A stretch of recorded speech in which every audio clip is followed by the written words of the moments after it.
Delhi NCR में दिवाली के आसपास बढ़ने वाले प्रदूषण का असर कम करने के लिए हर साल की तरह इस बार भी कंस्ट्रक्शन पर प्रतिबंध लगाया जा सकता है।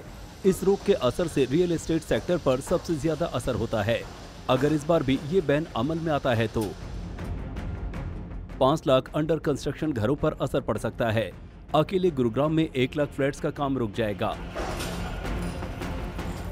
कंस्ट्रक्शन प्रतिबंध की वजह से प्रोजेक्ट्स की डिलीवरी में देरी होगी और इससे घरों की कीमतों में भी इजाफा हो सकता है। इस बार मानसून अच्छा पड़ा है, वायु की स्थिति बहुत बेहतर है, लेकिन जिस हिसाब से पराली जलने का दौर चालू है, ये पॉसिबिलिटी है कि आने वाले टाइम में वायु की स्थिति थोड़ी सी खराब हो सकती है और कंस्ट्रक्शन बैन हो सकता है। तो ऐसे केस में गवर्नमेंट से मेरा रिक्वेस्ट यही है कि वो काम जहां पॉल्यूशन नहीं हो रहा है वो कंस्ट्रक्शन की एक्टिविटी चलती रहे, जिससे कि लेबर का फ्लो बना रहे, काम का फ्लो बना रहे और पूरी तरह से स्थिति बंद ना हो, जिससे डिले को हम रोक पाए। बढ़ते हुए AQI के पीछे बहुत सारे कारण हैं, जैसे कि दिवाली में पटाखों का जलना, क्रॉप रेजिड्यू का जलना, दशहरे में रावण का जलना और गवर्नमेंट, इनफैक्ट सेंट्रल एवं राज्य गवर्नमेंट दोनों अपना बहुत इसमें प्रयास करते हैं इस चीज़ का हल निकालने के लिए।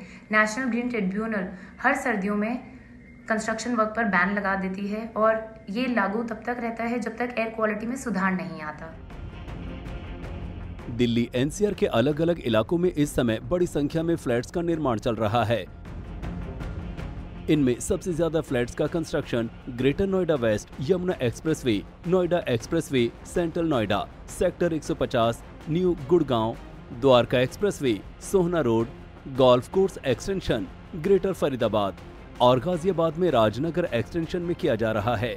दिल्ली एनसीआर में बनाए जा रहे कुल 5.68 लाख फ्लैट्स में से 4 लाख फ्लैट्स इन इलाकों में बन रहे हैं।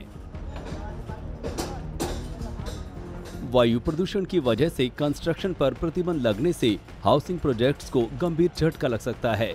दिल्ली एनसीआर में रेजिडेंशियल प्रोजेक्ट्स के पूरा होने में 6 से 8 साल तक लग जाते हैं। ऐसे में सभी निर्माण गतिविधियों पर 1 महीने का प्रतिबंध लगने से एक प्रोजेक्ट में कम से कम 3 से 4 महीने की देरी हो जाती है।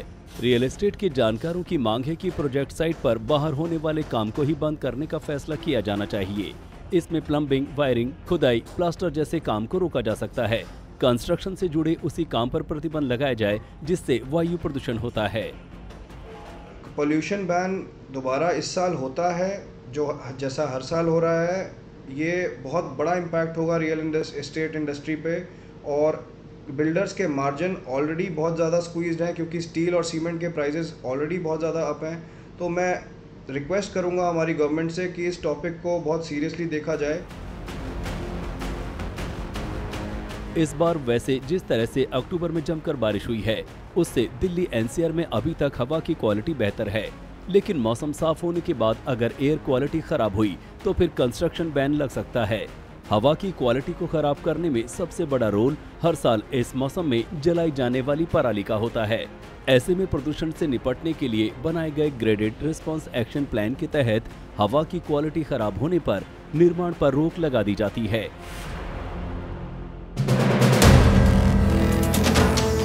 वीडियो पसंद आया तो हमें लाइक, कमेंट, शेयर और सब्सक्राइब जरूर करें।